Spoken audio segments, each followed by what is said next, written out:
Explain where we are today here. What is the Luxury Homes Group? What is Luxury Home Group?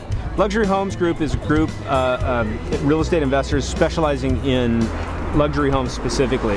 It's really cool what Luxury Homes Group does is any house that they have in a certain community, be it Florida, New York, Southern California, Alabama, wherever, we go into that local community and try to make it a community event so that the community benefits, so that we can donate more and more proceeds to a local charity that makes sense. In this case, for San Diego, it made a lot of sense for Baby Izaiah, since Baby Izaiah is San Diego's baby. And Fueled by the Fallen makes a lot of sense too, because they support our national heroes, our fallen heroes, our 9/11 victims, policemen, firemen, and of course we have Camp Pendleton, we have Miramar, we have the Naval Station, so there's a lot of military presence right down here in the local area as well, so it makes sense. Van Kessler, you began this organization. The name of it is, please?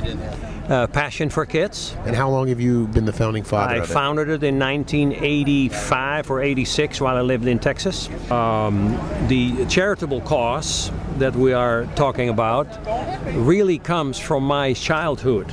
This terrible upbringing. I did not want anyone else to go through what I've been through, not even close. So when I lived in Texas, I went across the bridge from El Paso into Juarez, Texas in 1985. Thousands of little children between 1 and 5 years old roamed the garbage dump for survival, digging up food from the trucks that dump it. And that became the starting point for me. That coupled with my background, say I want to spend the rest of my life dealing with children, bring joy and love and happiness and help wherever I can. Kevin Major Howard, founder of Fueled by the Fallen. We're sitting here on Fay Boulevard here in La Jolla, California. Kevin, why are we here? You know, we're here because Luxury Homes Group has got a beautiful piece of property out here on La Jolla that overlooks the ocean, $16 million worth, and they've invited us in to be a charity, one of the benefactors, if they sell this home. That being said, our charity is fighting for a particular hero today, specialist Brendan Morocco.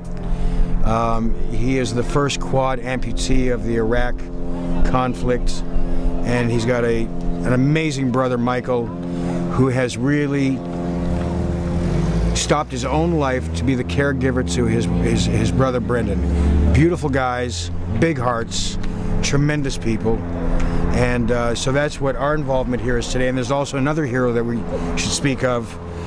Baby Izaiah, 2-year-old, was being pushed in a stroller here in San Diego by the grandfather, and a 17-year-old drunk driver jumped the curb and completely changed Baby Izaiah's life. I was working that day. I went in at 4 in the morning, and I was actually in my workstation, and I got a phone call from my fiance's father, which is my son's grandfather. Like, I guess right after that accident happened, you know, he was trying to give me a call, and I was at work, so I couldn't answer it. And then I was like, that's weird, you know, he really doesn't call me for things, you know. He would call my fiance if he needs anything. And so then I went and took a break, and then I gave him a call back, and I didn't get no answer. So then I went back to work, and then after that I went to lunch. And then when I was on lunch, I got another phone call from my fiance's mother, so my mother-in-law pretty much, and she was just crying hysterically, and you know, I didn't know what to think, and all she could say is the baby got into a car accident and the baby wasn't moving at all. How did you get involved in Baby Izaiah? I read about the story in the paper, and as a mom, it just really grabbed my heart, and I went to the hospital to try and find the family and ask them how I could just be their servant and help them. I mean, who would have thought it happened at 9 in the morning, so I mean, who would expect, you know, anybody to be drunk at that time?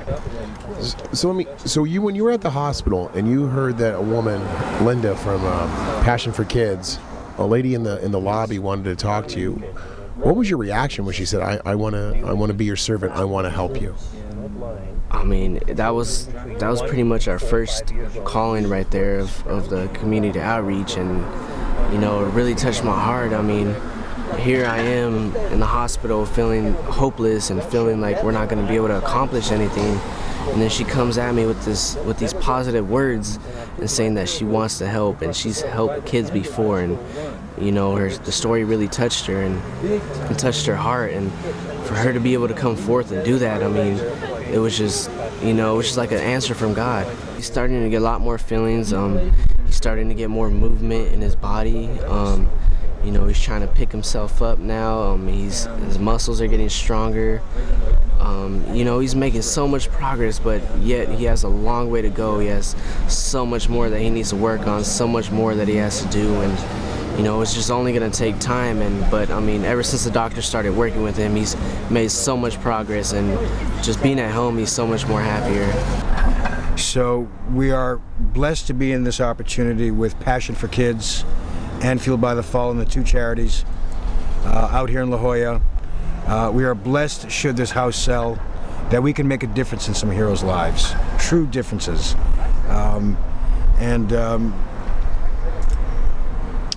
It's the right thing to do.